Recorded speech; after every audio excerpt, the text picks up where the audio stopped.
Inicialmente, queria me apresentar, meu nome é Cal. A gente vai falar nesse curso dos pontos específicos da Constituição, que foram objetos aí de noções de direito constitucionais dentro do edital da Banca de Polícia Civil e focando bastante na ideia principal da banca examinadora, certo? É uma banca que tem, digamos assim, uma história de concursos recente, ela já vem crescendo bastante dentro da realização de concursos, principalmente da Polícia Civil, ela já tem um histórico de concursos, mas que com a análise da nossa Constituição, um pouco de jurisprudência, parte da doutrina, a gente consegue, de uma forma muito simples, gabaritar as questões. E a gente vai começar aqui falando sobre esse conceito de direito constitucional. O ponto inicial do edital, ele coloca lá, Constituição Federal de 1988. E dentro desse ponto, é interessante que a gente veja o quê? Conceito, o objeto da Constituição, a evolução da Constituição, os conceitos iniciais que trazem essa Constituição. Bem, primeiro a gente tem que entender o porquê, o sentido da existência de uma Constituição Federal. A nossa Constituição de 88, ela tem um motivo de existência. A Constituição, ela se baseia, ela se presume em face da existência de um Estado, que é justamente a organização de pessoas sobre um determinado território. Território este que é dotado de quê? De soberania, certo? E para que esse território, para que essas pessoas elas possam se organizar, a gente tem uma Constituição Federal. Uma Constituição Federal que, no seu sentido material, serve como uma regra de organização do Estado, certo? Todo Estado, em tese, ele deveria ter uma Constituição Federal, ele tem que ter uma Constituição Federal como forma de se organizar, como um texto onde vai se trazer as regras básicas de organização desse Estado. Para que a gente tenha uma estrutura racional de Estado, para que a gente tenha aqui uma estrutura que traga limites do Estado, no sentido de atuação desse Estado, é necessário que a gente tenha uma Constituição. Essa estrutura, esses limites, eles devem ser idealizados dentro de um documento escrito, que é justamente o texto constitucional, certo? E quando a gente estuda esse direito constitucional, a gente começa a falar um pouco sobre esse constitucionalismo. Qual foi o ponto marcante da existência e da criação desse direito constitucional? É justamente essa limitação. O direito constitucional, ele inicia com a necessidade de se limitar, certo? Essa ingerência do Estado dentro da esfera privada. Então, o direito, ele passa a interferir na atuação do Estado dentro da esfera privada. E é por isso, gente, que nós dizemos que o direito constitucional é um direito público, porque ele estabelece a estrutura do Estado, ele estabelece a organização do Estado, a organização dos órgãos do Estado, das suas instituições, de modo geral, bem como aqui essas limitações, essas formas de exercício do poder do Estado. Além do que, a Constituição também, ela vai tratar dentro dos seus artigos das formas de aquisição de poder, certo? Da limitação desse poder. Então é por isso que nós denominamos de poder de direito público o texto constitucional, ok? E, gente, quando a gente fala sobre esse direito constitucional, é importante que a gente perceba, entenda que a Constituição Federal, ela está num topo de uma pirâmide. A Constituição Federal, ela está no ápice, ela é a norma maior, se levada em consideração as normas que nós denominamos de normas infraconstitucionais. Professor, e o que seriam essas normas infraconstitucionais? São normas que estão abaixo da Constituição Federal. Se a gente desenhar uma pirâmide, a gente vai perceber que a Constituição Federal ela está no topo dessa pirâmide, como uma norma mais importante e de superior hierarquia dentro do ordenamento jurídico, certo? Então, todas as outras normas jurídicas, todas as normas infraconstitucionais, elas vão se basear exatamente na Constituição Federal. Elas têm que observar, gente, a Constituição Federal. Se uma lei, por exemplo, ela não está de acordo com a Constituição Federal, essa norma ela vai ser colocada fora do ordenamento jurídico. Ela vai ser declarada inconstitucional e vai ser execrada do ordenamento jurídico, ok?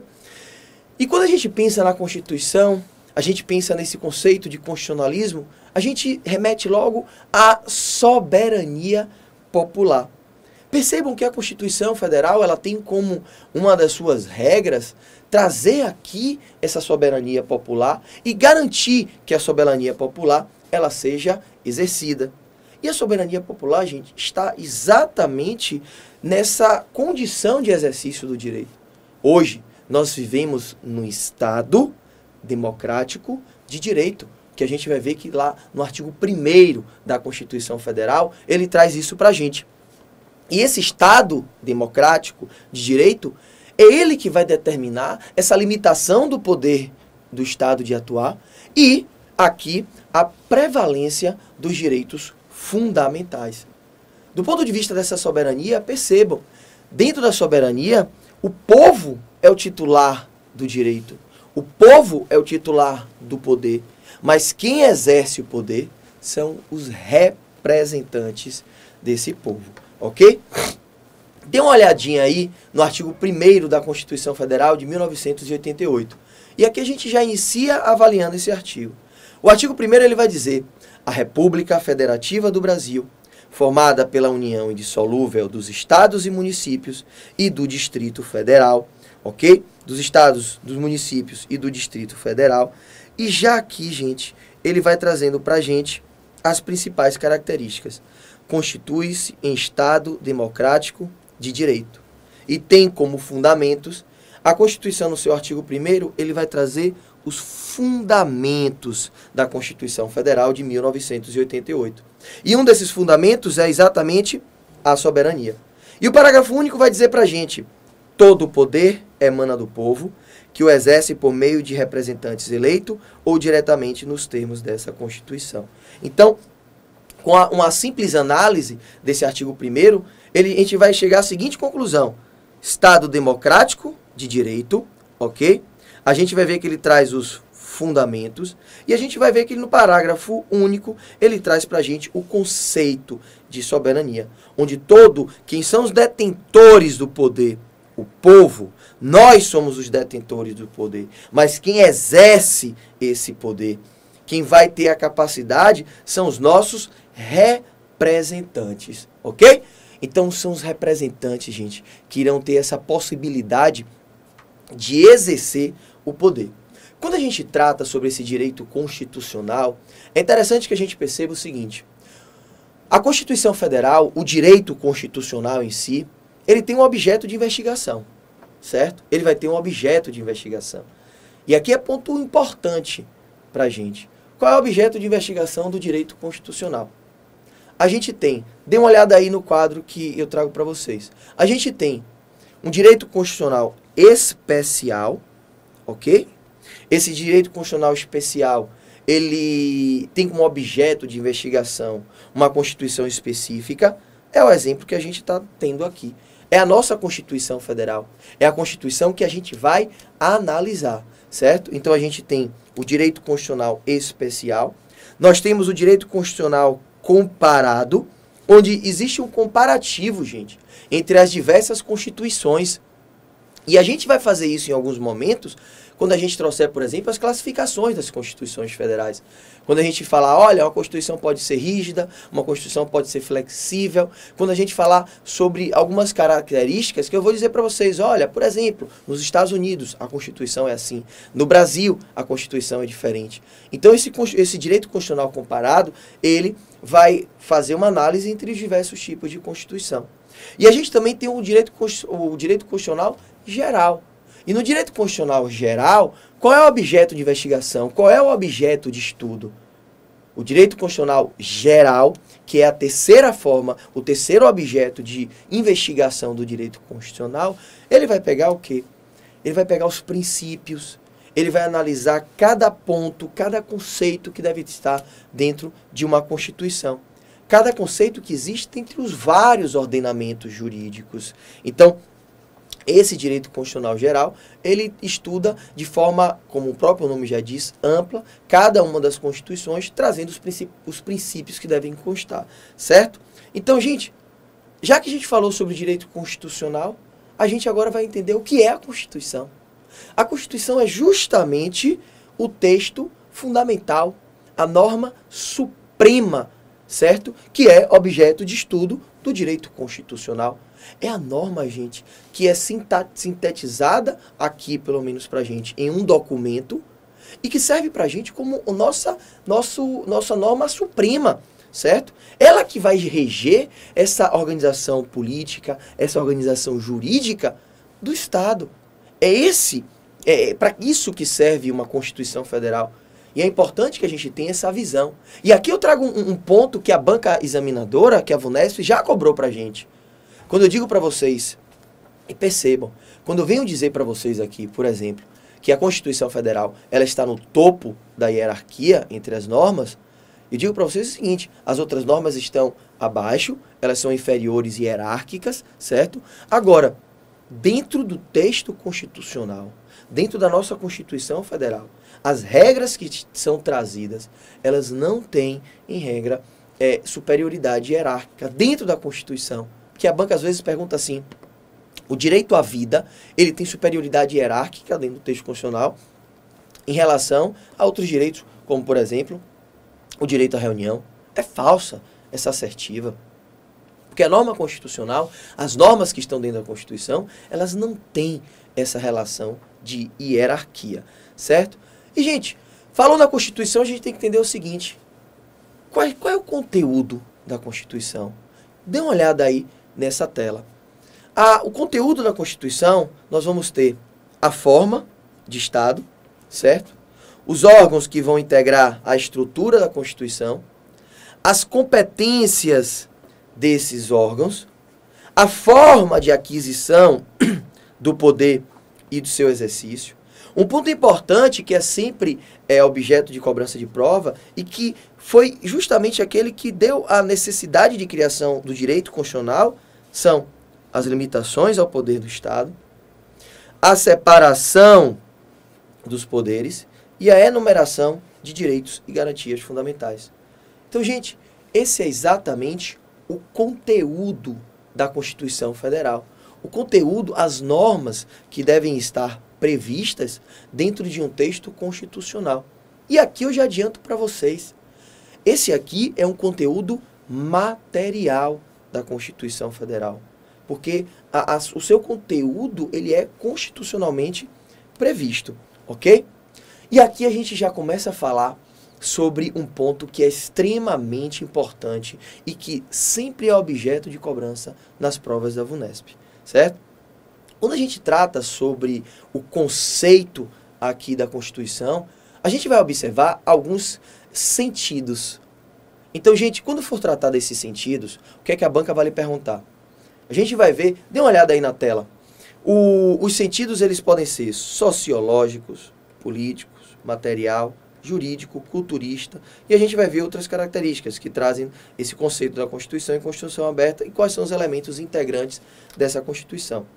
Quando a gente fala sobre esses conceitos, esse sentido sociológico, político, jurídico, principalmente esses daqui, ó, político e jurídico, claro que observando um sentido material e formal, vocês vão perceber que a banca examinadora, ela vai pedir o seguinte, ela vai pedir o conceito desse sentido, o que é que ele traz, o que é que ele significa, e é importante. Por exemplo, se você vai falar, se a banca está lhe perguntando sobre o sentido sociológico, ela vai lhe perguntar qual é o sentido sociológico do ponto de vista do que é que ele quer dizer. Mas vai lhe perguntar também uma outra situação importante. Ela vai lhe perguntar, gente, dentro desse sentido sociológico, quem é o autor, quem é o doutrinador, quem é o pensador desse sentido. E isso é importantíssimo para uma questão de prova. Não tenham dúvidas que a banca pode cobrar isso aqui. Gente, se a banca cobrar isso, você tem que saber quais são esses conceitos, ok? E a gente começa falando sobre o sentido sociológico, certo? Dê uma olhada aí no sentido sociológico. Gente, o sentido sociológico, como eu disse para vocês, a gente tem que saber qual é o sentido, o criador desse sentido e o conceito que é trazido por ele. O sentido sociológico, ele é trazido por ninguém mais do que Ferdinand Lassalle. E Ferdinand Lassalle, quando ele fala desse sentido sociológico, tem uma palavra que é uma palavra-chave e que dá para a gente identificar esse sentido sociológico, que é legitimidade. Certo? A Constituição, ele vai dizer que a Constituição ela só vai ser legítima. E aí tem uma outra expressão que eu também trago para vocês aqui, que eu acho importante. Ele diz, a Constituição só seria legítima. Então aqui a gente tem uma palavra-chave, ok? A Constituição só seria legítima se representasse o efetivo poder social, refletindo as forças sociais que constituem o poder. Então, gente, quando você fala sobre esse sentido sociológico, Ferdinand Lassalle vincula o sentido sociológico à legitimidade. A Constituição ela só tem legitimidade se ela representa o quê? O poder social. Se ela representa as forças sociais. Se ela tiver essa representatividade, então para ele ela tem legitimidade. E a banca vai dizer, olha, qual é o sentido em que a Constituição ela só vai ser legítima? Então você tem que dizer qual é o sentido e qual é o doutrinador.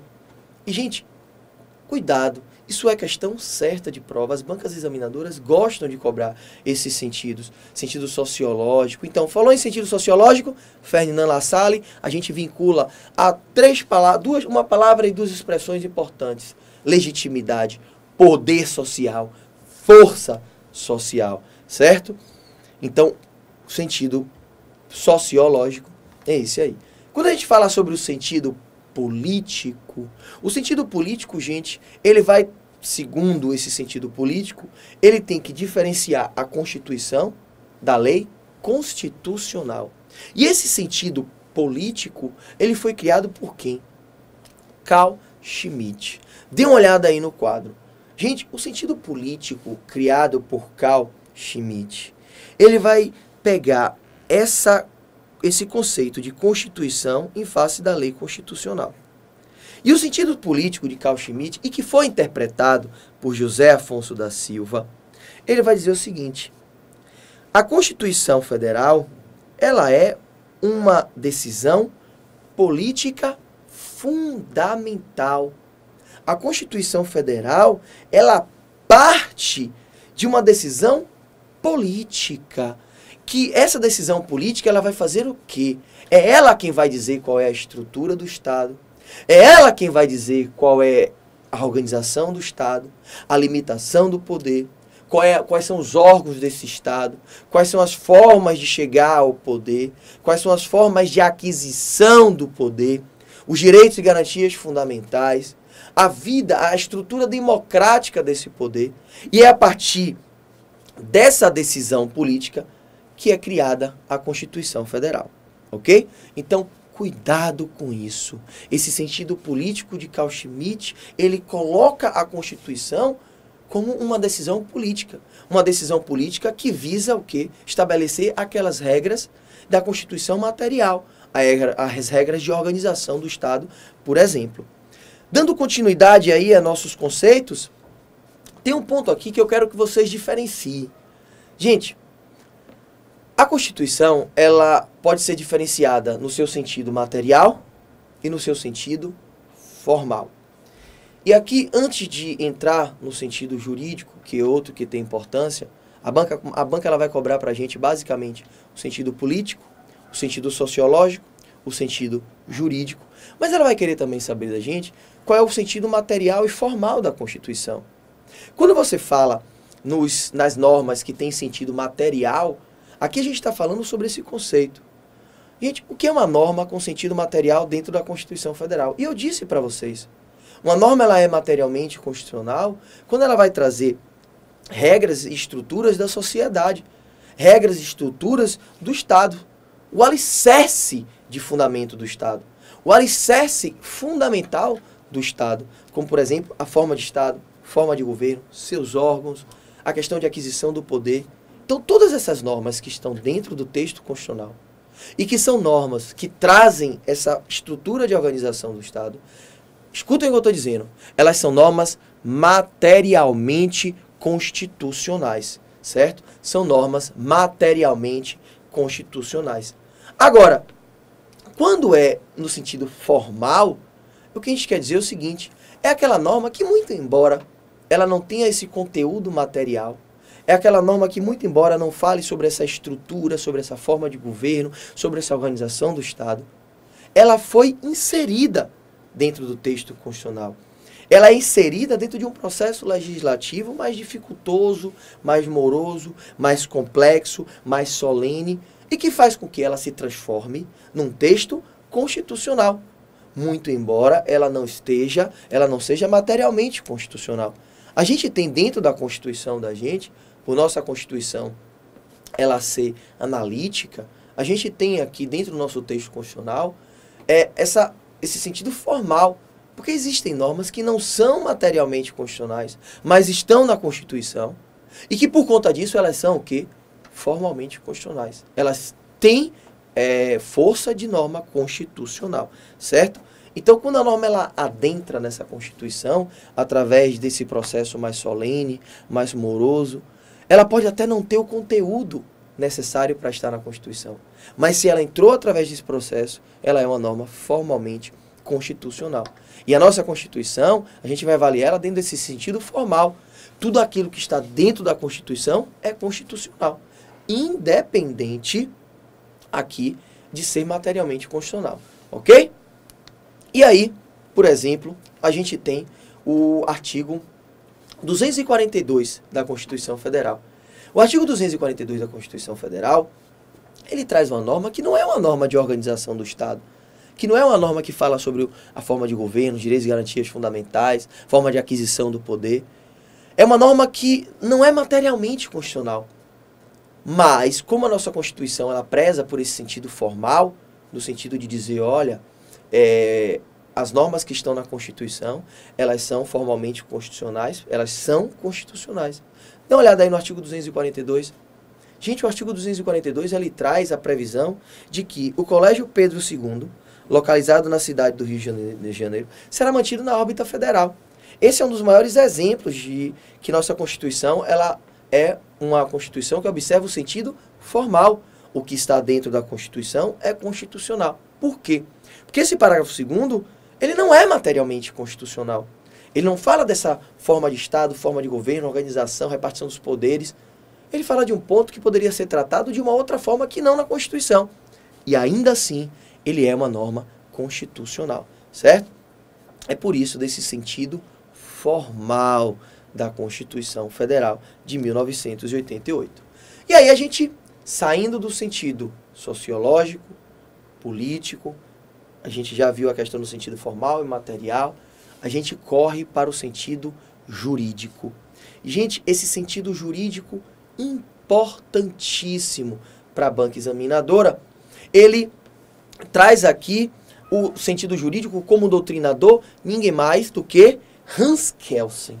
Sentido jurídico, Hans Kelsen. E esse sentido jurídico, digo para vocês, ele tem uma forma de ser trazida pela banca examinadora que pode para a gente parecer difícil, o texto pode parecer complexo, mas entendam, é simples, é muito simples.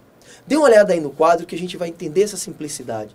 Gente, o sentido jurídico, ele é representado por Hans Kelsen, onde ele diz que a Constituição, ela é o mundo do dever ser, fruto de uma vontade racional do homem e não das leis naturais. Esse sentido jurídico, ele foi interpretado e ampliado por José Afonso da Silva, que é um doutrinador brasileiro, onde ele dividiu esse sentido jurídico em dois planos. Plano lógico jurídico e plano jurídico positivo. Então a primeira coisa que a gente tem que entender é sentido jurídico. Quem é o representante? Hans Kelsen. Hans Kelsen entende que essa Constituição ela está aí no mundo que nós chamamos de dever ser. É uma regra que deve ser respeitada, certo? E que essa Constituição ela é fruto da vontade racional do homem. O homem cria regras que devem ser respeitadas, certo? Então, essa Constituição ela é fruto dessa vontade racional. Mas Hans Kelsen, gente, ele vai dividir aqui, quando interpretado por José Afonso da Silva, José Afonso da Silva ele divide essa Constituição em dois momentos. Plano lógico jurídico e plano jurídico positivo. Como eu disse para vocês. Ah, professor, isso não é muito complexo? Claro que não. O plano lógico jurídico, gente, é o plano das ideias. É a norma jurídica hipotética. É o que nós chamamos de plano do suposto. É quando ainda se está pensando na criação da norma. Ainda se está discutindo acerca da criação de uma Constituição. É por isso que ele diz, a Constituição ela vem da vontade racional do homem. O homem, para ele ter essa vontade racional, para ele materializar essa Constituição, ele tem que passar pelo plano lógico-jurídico, onde ele vai pensar numa Constituição. É o plano do suposto, é o plano da norma jurídica hipotética, a hipótese ainda de criação da norma jurídica que estamos discutindo. Depois que você passa por esse plano lógico jurídico de discussão, de pensamento da Constituição, você vai para o segundo plano. Esse segundo plano é o quê? É o plano jurídico positivo. No primeiro, eu penso a Constituição. No segundo, eu materializo a Constituição. No segundo, a Constituição é a norma positivada. É você pegar aquelas ideias e colocar num texto que nós chamamos de um texto supremo. É a norma positivada suprema, certo? O primeiro plano é o plano das ideias. O segundo plano, que é o plano jurídico positivo, é o plano do quê? Da materialização dessas ideias. Então, gente, pegou essas situações aqui, acabou. Você gabarita a questão. E digo para vocês, é muito comum a banca examinadora ela cobrar isso aqui, certo? E tem outros sentidos que são discutidos aí dentro dessa Constituição Federal, onde nós temos, por exemplo, o sentido culturista, onde se entende que essa Constituição ela é fruto de um fato cultural, uma produção da sociedade, uma produção cultural da sociedade. E dentro desses conceitos, a gente tem que a nossa Constituição Federal, e anotem aí o que eu vou dizer, é uma Constituição aberta. A nossa Constituição Federal, ela é aberta. E o que é essa Constituição aberta? A Constituição aberta é uma Constituição onde ela permite aqui, dentro dos seus limites, claro, ela permite sua alteração. Essa Constituição aberta, ela visa justamente manter a Constituição no tempo. Fazer com que a Constituição permaneça no tempo. E assim, gente, evitar com a possibilidade, por exemplo, de desmoronamento da força normativa da Constituição, certo? Se você não dá uma abertura na Constituição, de modo que ela possa ser alterada, de modo que ela possa sempre ser interpretada de acordo com o tempo, essa norma ela vai cair em desuso. Essa norma vai chegar um momento em que ela não vai ter necessidade de existência, ela não vai ter possibilidade de existência. É por isso que nós falamos que essa Constituição ela tem que ser uma Constituição aberta. A nossa Constituição de 88 ela é aberta para que ela possa permanecer. É só a gente analisar, por exemplo, os tempos de 88. A Constituição é de 88. Mas ela vem sempre sendo atualizada, ela vem sempre sofrendo emendas, por exemplo. Por quê? Porque ela é uma Constituição aberta, para fazer com que essa Constituição se mantenha no tempo. Porque os conceitos de 88 são diferentes dos conceitos atuais, não tenho dúvida disso, certo?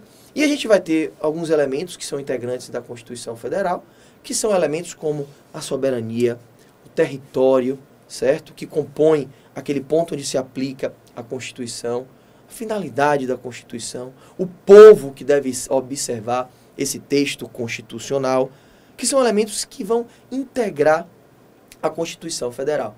E, gente, ainda analisando e ainda tratando desse texto constitucional, a gente traz aqui um ideal de Constituição Federal, que é de Canutilho.